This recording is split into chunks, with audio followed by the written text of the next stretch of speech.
Okay, Avril, so thanks so much for taking time out to talk today. And I wanted to start off by asking you about the latest album. It sounds like you're in a pretty good mood recording the songs, and the songs are, kind of upbeat. So can you talk about your mindset when you're making the album and kind of your inspirations for it? Okay, sure. Very nice to talk to you as well. Thank you. This record is my fifth album.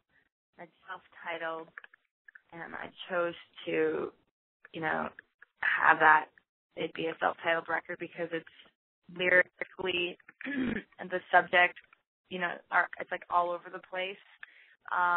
It's what I like about this record is that it is fun and it's light and it's not just about like love. A lot of the songs that I wrote over the years were very like either boy bashing or breakup songs or like falling in love. And this one, there's different subjects like rock and roll, Hello Kitty. There's a lot of summer songs, and I like that about this record. And I was in a fun headspace and collaborating with a lot of new different people. So I kind of tried out some different styles and sounds, and the album overall is just kind of very diverse, different styles. And you were one collaborator in particular, I guess, was one who became especially important to you because you got engaged and got married during the album, right? To Chad?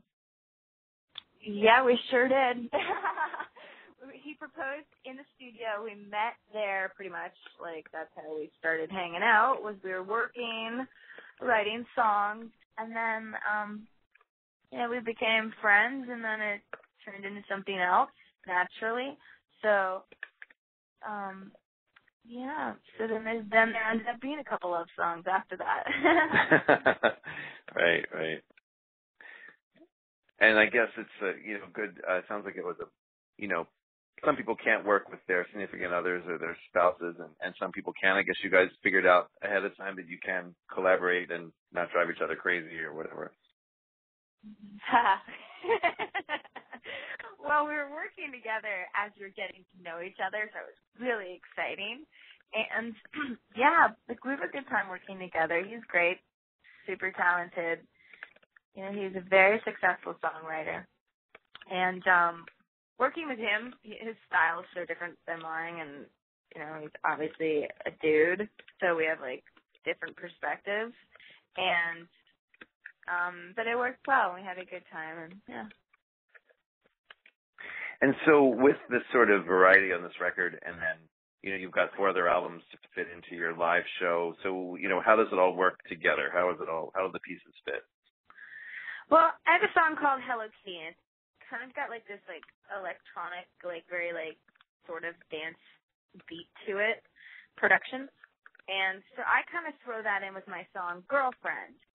So when I, in the part of the show where I play Girlfriend, because it's very up-tempo as well. And I like my show overall to be very energetic. And then I love to have a section of the show that it just comes down and I sing my ballads. I have a ton of ballads. I didn't even realize how many I have from throughout the years that have been singles. And so what's kind of cool about this tour that I'm doing right now with this being my 5th album is I'm playing songs from my first record, songs from every album throughout the years, all of the singles. And then just mixing it up with some of the new stuff from this record. And it's cool to see the audience, sing, songs from my first record and, get excited when I play songs like Skater Boy and, yeah. And it's interesting that so many of your songs have turned up on movie soundtracks, and I'm curious why, why you think that is.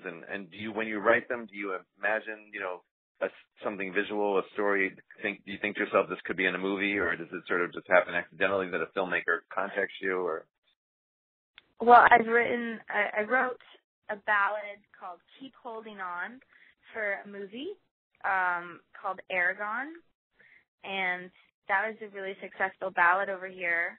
And I wrote a song called Alice for Tim Burton's Alice in Wonderland. And that song was like cool and like dark and like kind of trippy. And I got to shoot a music video for that one, which is very like Alice in Wonderland. And, you know, Johnny Depp was in that film, so like we kind of recreated that and put that in the video. It's neat to be able to do that, to draw, you know, to have a film to draw your writing, your theme, picking your theme or the inspiration from. And, you know, most of the time I'm writing as a female from my perspective and things I've gone through. And then if I have a movie to draw from, that's great inspiration. But, you know, sometimes, like, I also work with a lot of guys, you know, so we, like, sit around and talk and, like, tell stories. So it's different every time. And I also wanted to ask you about, on a non-musical note, about your fashion business and your interest in fashion. It's, you know, a lot of performers obviously have their own, you know, style and they work with designers, but you sort of, you know, now you're the designer, you have your own line. So was that something you always wanted to do, or did it something just kind of come out of being in the spotlight and you saw the opportunity? It definitely came out of being in the spotlight. And I was sitting on my tour bus and I was 19 years old and I was touring my second album, Under My Skin, and I remember just sitting in my bedroom on the tour bus being like, I really want to like design clothes because I can't find anything that I want to wear in the stores. So, and I've had these, I've been able to create tour merch, like merchandise for my concerts, and I just wanted to take that to the next level and make stuff that I could wear. And it's a lot of fun, and a lot of the fans come to my shows, like, and they like have the same type of style as me, or they like, you know, kind of dress like how I dress in certain music videos. So, and I'm really visual, and I love creating and having fun with like bright colors. And so having Abidon, my clothing line, has been so much fun. So much fun. And you, when you talk about your fans dressing like you, I mean, when you first broke out and you were so young, you didn't really dress the way a lot of teen idols dressed. You kind of had your own style and you know, your own thing that was going on. And was that important for you to sort of offer that option to other young women and sort of to have a way to dress that would be maybe not as... It was very natural, so I didn't know what was going on. I didn't know that was happening at the time. But like what you're saying is that I dressed, my style is different than everybody else kind of in the music industry out on the scene at that point. And I remember like I would have to show up to like photo shoots and they would want to put me in like pink or like girly things, and I'd be like, no, I have my book bag here with me and I've got some like neckties and some dickies, and they would just look at me like, what? And so I'd have to like be like, I'm not wearing that and like kind of almost get in like, yeah, I had to stand up for myself and like say like, this is how I want to dress.